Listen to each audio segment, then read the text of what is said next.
The city of Lagos never sleeps. Among its busy roads, high-raised buildings, and banking halls filled with stress and targets, there was Adaeze, a beautiful, confident, and disciplined girl, the pride of her parents back in the village, especially her father, Shifokonkwo, a respected elder and a man known for his strong tribal sentiments.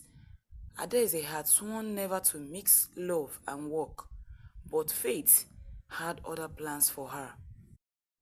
In her office, there was a man named Tunde, so gentle and brilliant. He was of the Yoruba tribe, full of humor, humility, and so ambitious. At first, it was just a casual friendship, sharing lunch in the office, helping with reports, and laughing over customers' complaints. But as days turned into weeks and weeks into months, their bond grew deeper. Despite coming from different cultural backgrounds, they do things together and understood each other perfectly. By the end of the year, they were inseparable. However, there was one shadow that hung over Adaeze's happiness: her father. Chifokonkwo believed strongly in marrying within your people. To him, tribal mixing was betrayal.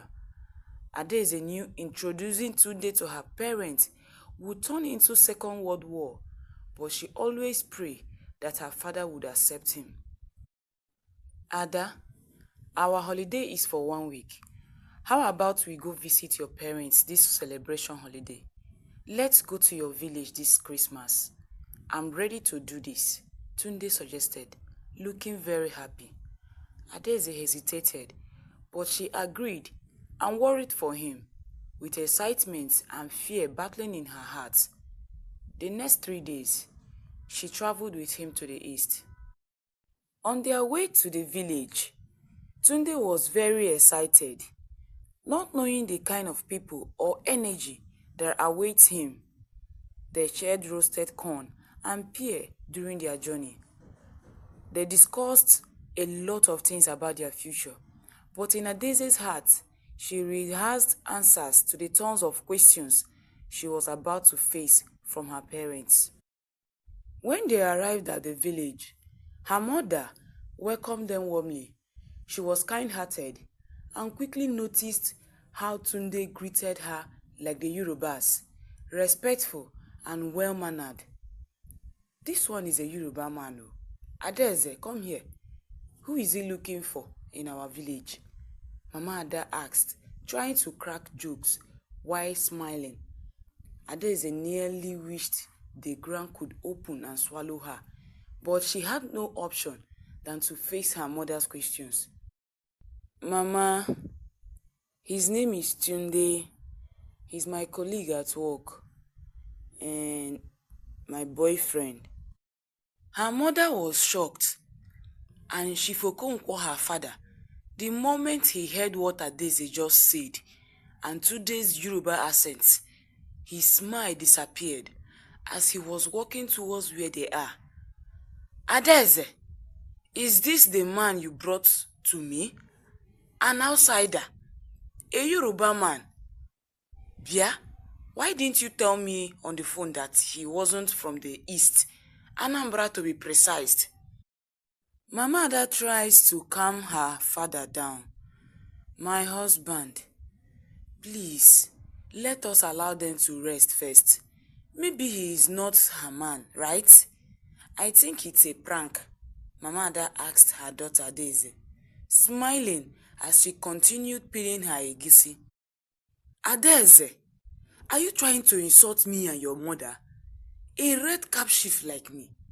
You brought Onyofe man to my house, her father asked, furiously. Adaeze could not look at her parents straight in the face, nor respond to their questions. Her face was buried on the ground ever since her father, Shifokonkwo, walked in. The evening turned tense. Every attempt Tunde made to greet her father properly was met with silence. During dinner, Chief Okonkwo asked cutting questions. Can you even speak our language? What do you know about our traditions? How will my grandchildren learn who they are if their father is not one of us? Adaeze tried to defend Tunde, but her father shut her up quickly. Later that night, a heated argument broke out. Chief Okonkwo shouted, "Over my dead body will my daughter marry from another tribe. Do you want to bring shame upon me and my people? What will my ancestors say? It cannot happen on my watch. On my meh, it can't happen."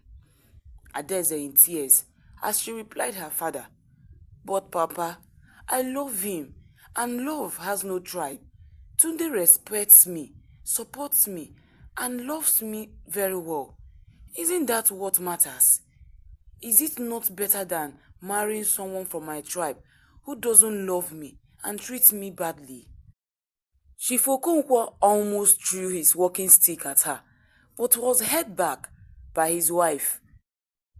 Tunde was hot as things turned out. "Sir, I'm very sorry for loving your daughter in ways I didn't know I could. I mean no disrespect to your family, but me being a Yoruba man doesn't make me less human. I will do anything, sir. I will learn your culture. We love each other so much, and I promise to protect and stand by her anytime or day." Chief Okonkwo stood up and walked out of them in anger. Immediately, Adaeze's younger sister Shoma, who is a hairstylist in town, came home for the Christmas celebration. "Mama, good evening. Sis, longest time, how is Lagos?" Tunde caught her eyes as she stared at him. He quickly introduced himself. "Hello, Shoma. Nice to meet you. I'm Tunde, Adaeze's boyfriend. I've heard so much about you. How are you?" Shoma froze and was staring blankly at him. "You are a Yoruba man," she said, looking at him.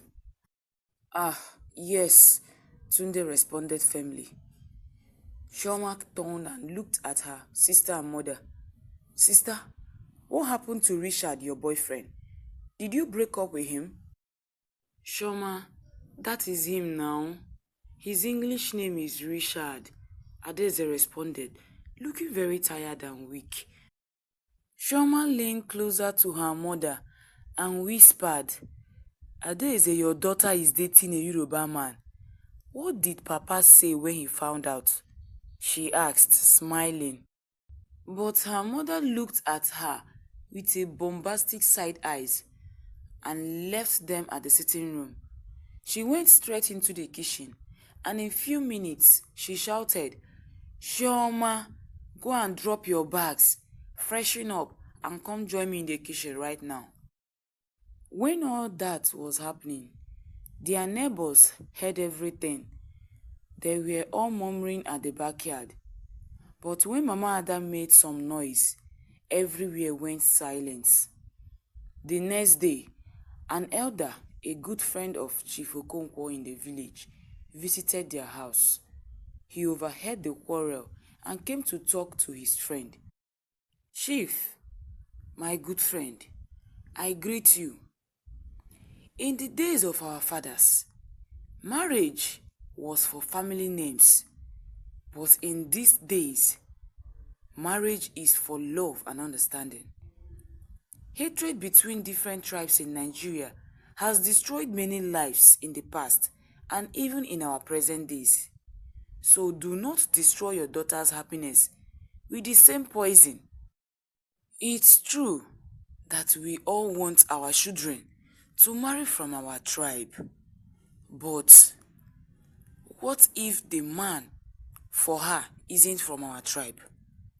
What if the man from our tribe doesn't take care of her? What if the man from our tribe decides to use her for rituals after paying her bride price?" Chief Okonkwo, "No one tells their heart who to love. Please support their love, okay? Ikuchalam.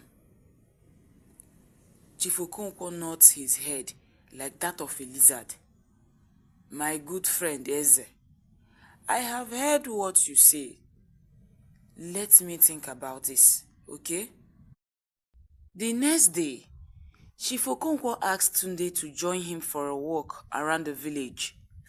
He wanted to show him their culture and tradition.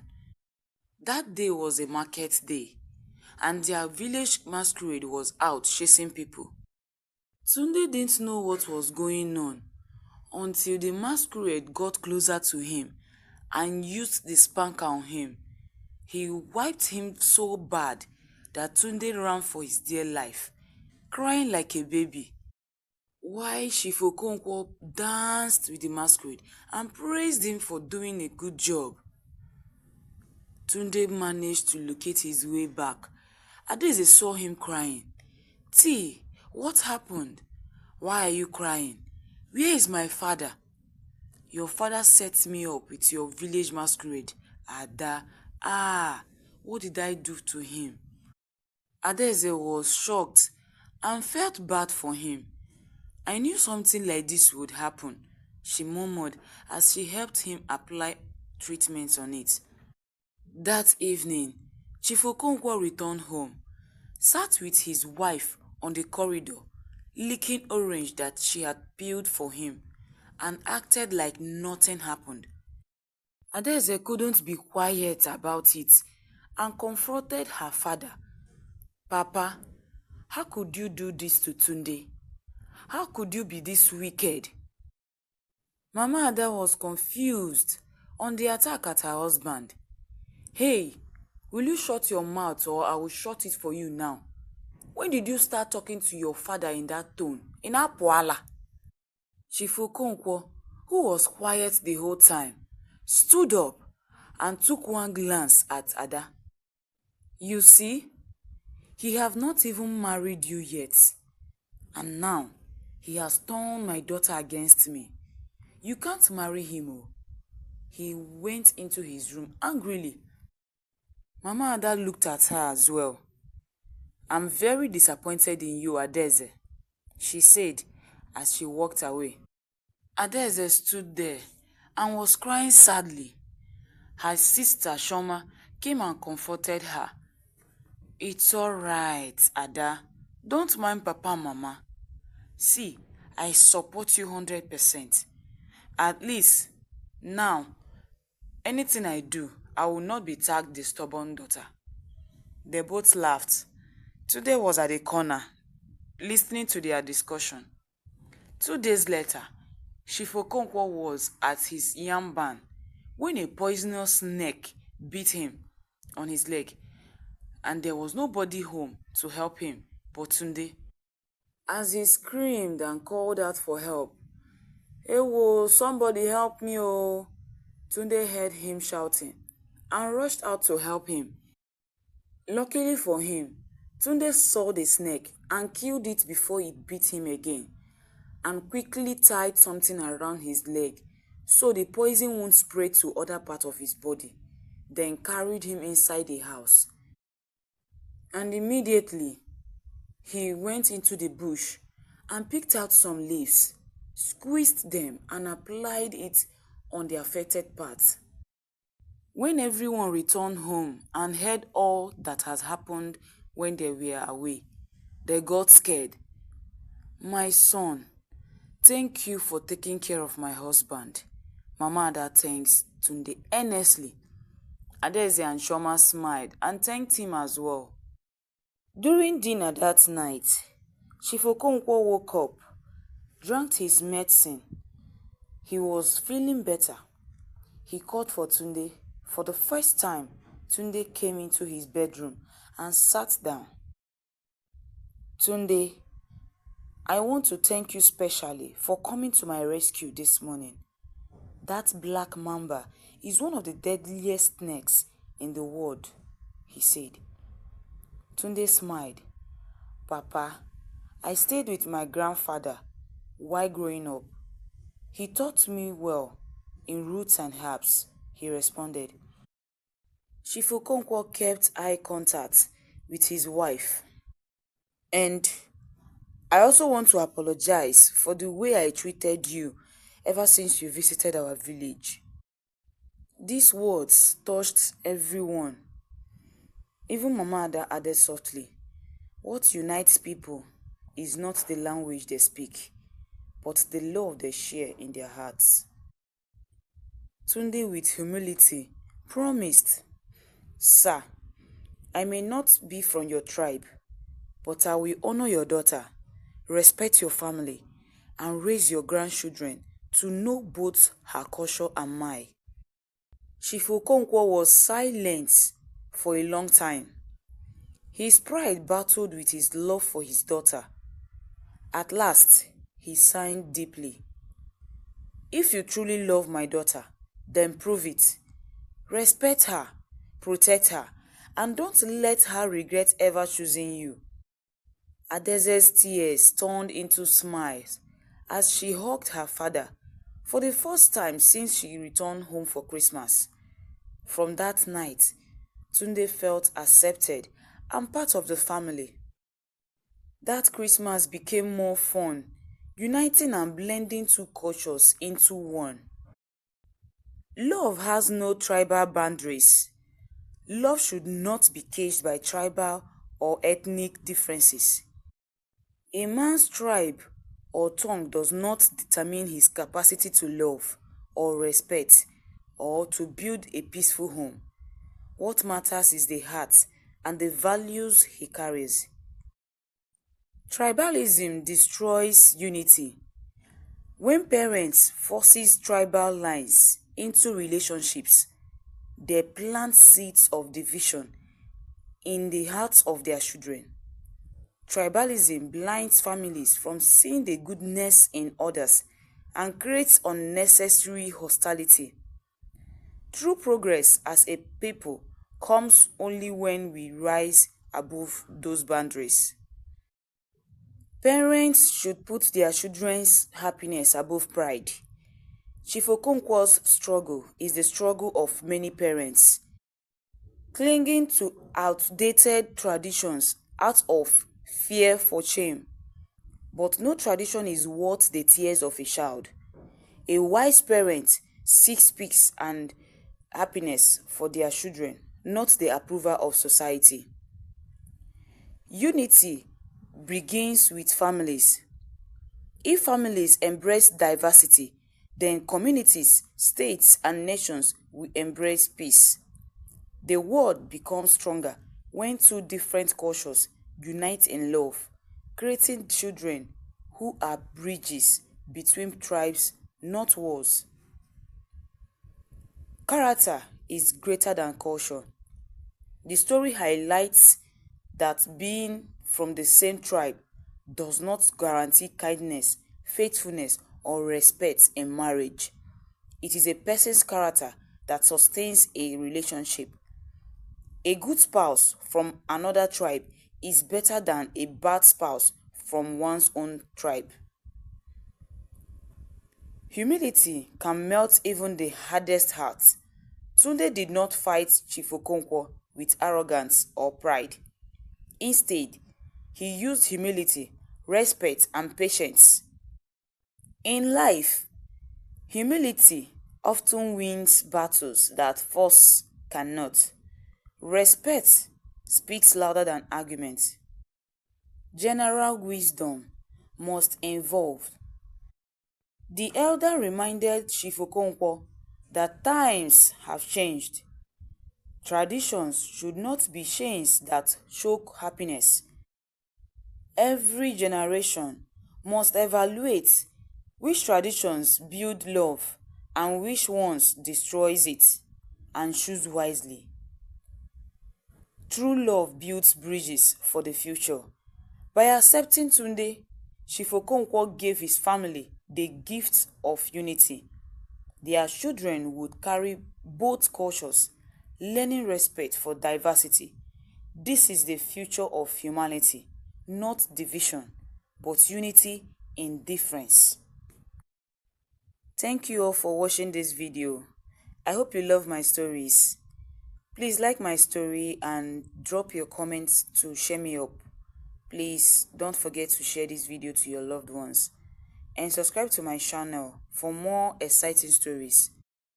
See you all in my next video. Bye.